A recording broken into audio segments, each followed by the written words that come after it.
In a quiet Oregon neighborhood, one man just wanted to enjoy his coffee and care for his rabbits.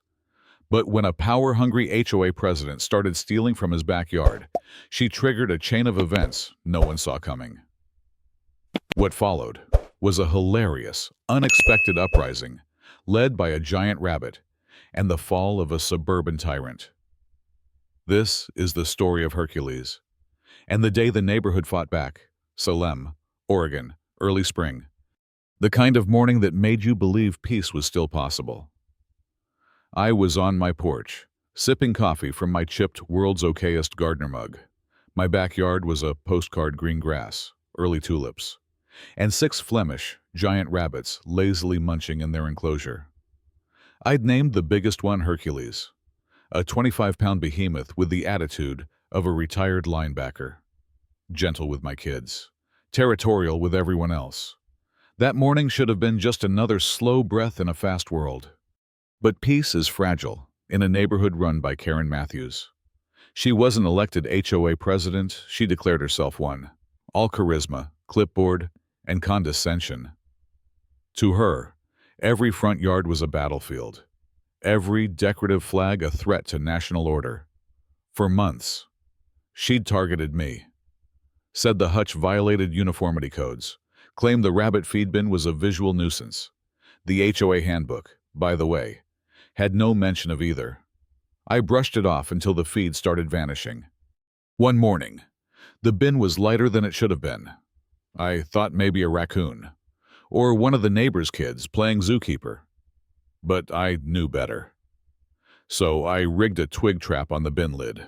The next morning, the twig was snapped. Time for proof.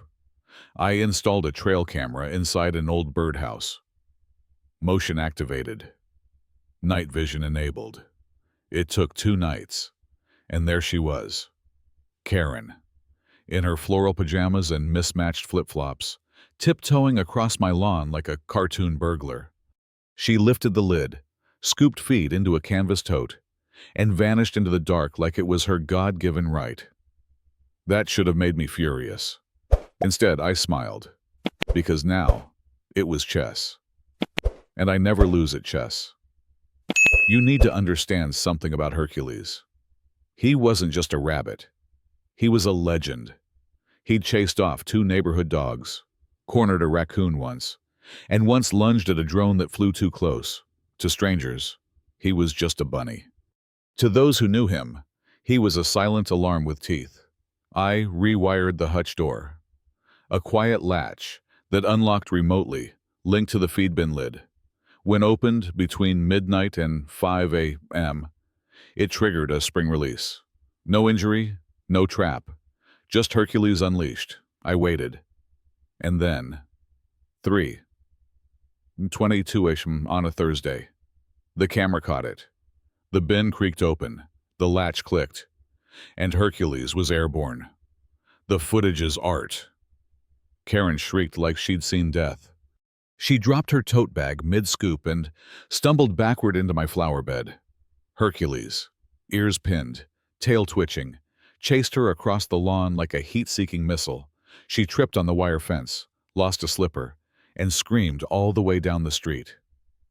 The next morning, I sipped my coffee on the porch and waved at the slipper, still tangled in my trellis. Hercules chewed a dandelion with the swagger of a war hero. But Karen didn't retaliate with logic. She retaliated with paperwork. 3 days later, a thick manila envelope arrived. Inside were 3 HOA citations. Unauthorized livestock containment, noise complaints regarding aggressive thumping, improper storage of feed materials, 10 days to comply or face daily fines. Petty, transparent, dangerous. I turned to the one man who knew how to fight suburban tyranny, Earl Johnson, retired Army sergeant, community legend, unofficial mayor of Pineview Lane. He grilled ribs like a chef and read HOA bylaws like a lawyer. "This is warfare," he said after reading the violations. "You'll need backup." So we made a plan. Linda, a quiet HOA board member who had grown tired of Karen's reign, tipped me off about a surprise inspection. Karen was rallying the board. She wanted me humiliated. I had 4 days. I landscaped like a man possessed, painted the hutch, hid the bins behind decorative lattice, replaced my wind chimes with silent, kinetic sculptures, even planted lavender around the perimeter for smell and style. When they arrived, Karen, Linda, and Todd, the eternally spineless third board member I was in the yard, watering flowers. Hercules sat regally in the shade, staring them down. Karen inspected with surgical precision, clearly desperate to find a fault. Linda gave me quiet nods. Todd avoided eye contact. Every bin was within regulation. The enclosure met all distance rules. The lawn was pristine. Hercules thumped once. Karen twitched. She left red-faced, muttering something about not done yet. But she was. She just didn't know it yet. That evening, Linda posted screenshots of the rabbit chase footage to the neighborhood Facebook group. Caption, "Leadership in Action." It exploded, overnight. Comments flooded in. People laughed. Then they started talking. And when people talk, the truth leaks out. Stories of fines for harmless wind chimes. Complaints about birdhouses. One man had been cited for a non-uniform garden gnome. Karen wasn't enforcing order. She was hoarding control. The next HOA meeting overflowed. Every folding chair filled. Every hand raised. I stood with a projector, played the rabbit chase footage, and then rolled into my presentation timelines. Violations, doctored bylaws. Even voice memos from a neighbor Karen had bullied into repainting their front door 3 times. Linda stood and announced her candidacy. Karen tried to fight back. She called it a smear campaign. She denied the theft, even with video proof. She ranted about preserving dignity and restoring balance. But it was over. The vote was 48-3. Karen stepped down. Linda took her place. The legal follow-up was swift.